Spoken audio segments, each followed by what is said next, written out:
Here are 5 things that you need to stop doing in your PA school personal statement.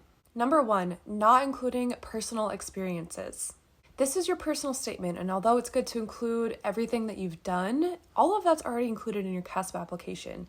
This is your time to really show personal stories with patients or anything in your life that has brought you to where you are today in your journey and why you want to be a PA. Your essay will stand out so much more if you have actual personal stories rather than you just saying you learned all these characteristics. Number 2 is using the word physician assistant or the abbreviation incorrectly. So for rule of thumb, you want to spell out physician assistant once, and then from then on you can abbreviate to PA. And once you abbreviate to PA, stick to PA.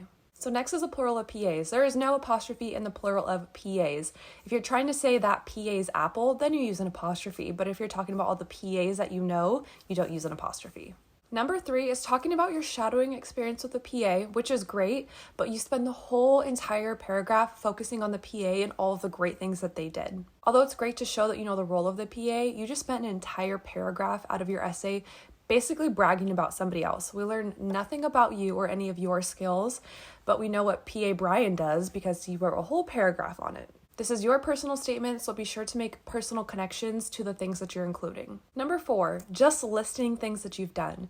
So sometimes I'll read essays and they just list all of their experiences, but don't really dive into how they helped them with their pre-PA journey or what they learned from them. Those are already on your CASP application and they already have experience descriptions. This is not your place to do that. This is your place to explain them further and say what you learned from them outside of just medicine. Then number 5, the biggest one for me is not really answering why you want to be a PA. So you give all these fluff things, like you really want to make connections with patients and more time with patients, but that's not really specific to PA. Don't doctors create good relationships with patients? Don't NPs do that as well?